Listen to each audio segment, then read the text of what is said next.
We have in Kerala, as most people know, a community of Christians who go by the broad classification of Syrian Christians. And within the concept of Syrian Christians, I belong to a particular subsect called Knanaya, Canaanites of Knanaya. And the legend has it that there was a merchant prince called Thomas of Cana, who along with 72 families amounting to 400 individuals migrated from somewhere in the Middle East to Kerala in what is present day Kodunallur, which was then one of the most important seaports of the Roman times, going by the name of Muziris. So this is something that has fascinated me because it's still largely a orally transmitted story and a legend, and I've heard it from my parents, my uncles and aunts, and of course the fact that this community is now officially recognized by the church, both the Roman Catholic Church and the Jacobite Church, which is owing allegiance into the Patriarch of Antioch. So both the Papal Roman Church as well as the Antiochian Jacobite Church recognize this community as a distinct endogamous ethnic community. Sadly, of course, in medieval times, this community split into two between the Roman Catholic Church and the Jacobite Church, but still maintained its endogamous nature. See, the history of Middle East and India goes back a long time. There's enough and more proof and documentation to say that maritime and trade links between India and the Middle East and thereon further into Rome, etc., has been extensive. And with the discovery of the monsoons attributed to somebody called Hipparchus, they say that in 40 days you could come from the Egyptian coast into India. Now this term Thomas of Cana should not be confused with St. Thomas. St. Thomas was a disciple of Jesus, supposedly had come to India in 52 AD. First, the fact that St. Thomas, did he come to India? The story has it that at one point there was a person called Hapan who actually came from the court of a king called Gudnafar, who used to rule in what is present day Afghanistan, and in those days what was called as the kingdom of Parthia. And this was for a long time thought to be in the realm of myth, till archaeologists discovered a lot of a cache of coins in what is present day Afghanistan, and which proved the existence of the king Gudnafar or Gondophares, and lent credence to this theory that St. Thomas had come into Takshila, and from there he is supposed to have come down the coast of India, come to Kodunallur or Muziris, and it is believed that in 340 AD, when Shapur II, who was the Persian emperor, really started to get antagonistic towards the Romans, that he also started to persecute the Christians. Now, what is the logic for Thomas of Cana to have possibly come to India? One is, of course, that some bishop based in Edessa, which is modern day Sanliurfa in Turkey, felt that the Indian Christian community was disintegrating and needed leadership. So they called upon Thomas, who was a regular visitor to India apparently as a part of his trading activities, and asked him to go with some deacons and a bishop to India to help support the small fledgling Christian community that was there. And it is that which provided the impetus for Thomas to head off with 72 families amounting to 400 individuals and come and land in Muziris or Kodunallur and make that home. and that was supposed to have happened in 345 AD. There are many other possibilities, because the very name Thomas of Cana, when I researched the term Cana, I've come across multiple locations and multiple reasons for somebody from those locations to have an India connection.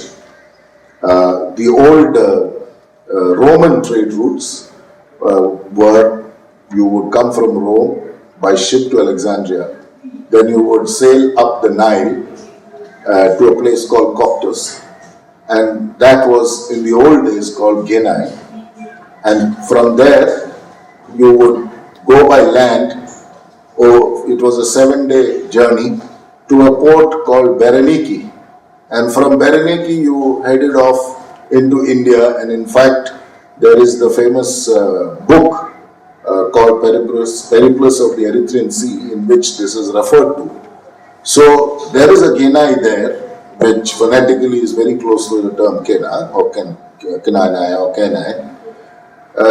Then there is in the same Periplus another location, which is modern day Bir Ali in Yemen, a place called Kene. And Kene was the entrepot location for all the traders to meet and exchange goods, both coming in from India and going to the Western world, Berenike and the east coast of Africa. So there was a Kena there.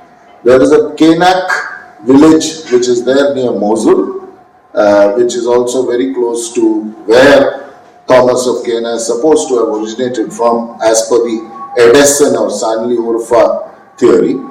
So multiple locations from where Thomas could have originated. Now the issue is there proof? There is no real proof except for the oral legend that Thomas came from, somewhere in the Middle East. The Jacobite Church very strongly believes in the Edessan theory, that Thomas came from Edessa in 3 ships, accompanied by 72 families, and settled in Kodungalur. And of course, this community is supposed to have settled in the southern part of the then fort of Mahadevarpatnam, which is, near Kodungalur. And that, because of the fact that they were on the southern part of the fort, they are called Sadists, as opposed to the Northist, who was also a Christian community. Most of the Christian evangelization in the early phases after Christ is supposed to have essentially gone after the Jewish locations, because, in all probability, this whole concept of a new religion was never Jesus's remit. He was in all probability a reformer within the Jewish system, wanting to change the Jewish system from the inside. And again, there is the term zealot, which has been associated with Jesus. And zealot in Hebrew has also a translation called kanai. So that's another, possibility. Was this a community that was part of a possible rebel group who, after the Roman destruction of the great temples, etc., and the Jewish revolts in the first century, slowly found itself out of favor and decided to migrate further away? There is also more reason, and that is the so-called theological schisms that kept happening in the church, because the initial church was distributed among 3 or 4 main locations, Constantinople being the main one, Alexandria being the second most important one, then Jerusalem, Antioch, and Rome. And there was always friction between these locations, because at the end of the day, powerful personalities sat there as leaders. So there is a variety of reasons. A trader who's familiar could have come to India. A zealot who was part of a fringe group could have come to India. A community that was persecuted by the Persians could have come to India. Or genuinely, as the story goes, a community that was sent to India at the behest of the then religious hierarchy to take care and assistance, be supportive of the existing Christian community in India. It is said that when Thomas of Cana came to India in 345 AD, the then ruler in Portuguese, who was called the Chairman Perumal. Again, Chairman Perumal, a lot of people say is the king, but I think he was the governor of the Cheras, because that was the typical title given to the governors of the Cheras in those days.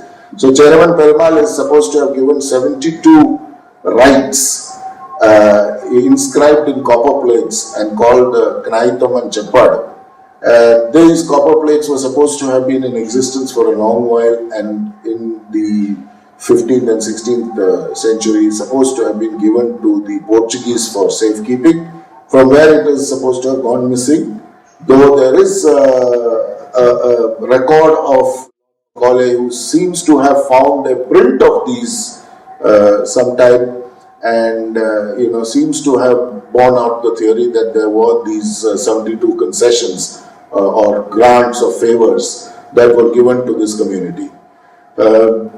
This community then supposedly thrived for a long while till there was a great flood in 1341 AD when they moved further southward. They say that one of the first stops was a place called Kadathurthi.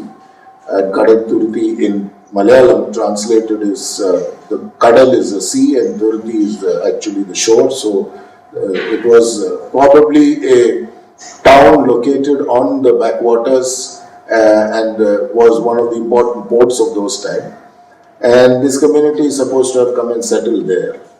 Subsequently, and Kadathurthi came under the Principality of Vadakangur.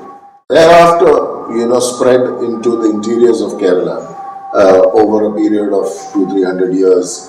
It is said that at one point the Portuguese Bishop Dom Menezes, who came to Kerala in 1599,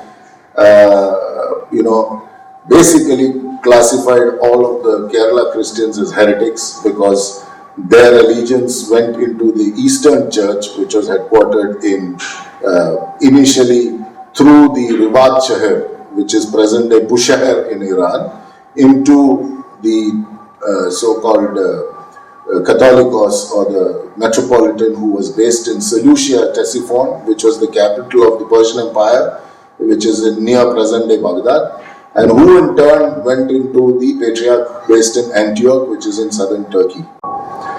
So the church that came in with the Portuguese, which was very Latin in its origin and owed allegiance to the Pope based in Rome, was seen as a completely external imposition. And that is the first time that the Christians rebelled, and part of the community decided to continue its allegiance into the Eastern Church. And part of the community decided to merge with the Roman Church. And that happened after an episode called the episode of the Kunangvirshe in Mattancherry. There was a church on which there were so many people that they had to tie a rope to the cross of the church, and all of them held the rope and took a vow that they would not, change allegiance to the Pope. And because there were so many people tugging at that rope, the cross is supposed to have, kind of leaned, and that's why it's called the oath of the leaning cross, or Kunangvirshe. It's fascinating to know that there was a group that migrated from the Middle East, came to India, made India home, decided to stay here, merge and into the Indian milieu, but at the same time keep their independence, ethnic independence, and to have my children understand that theirs is a heritage which goes back thousands of years.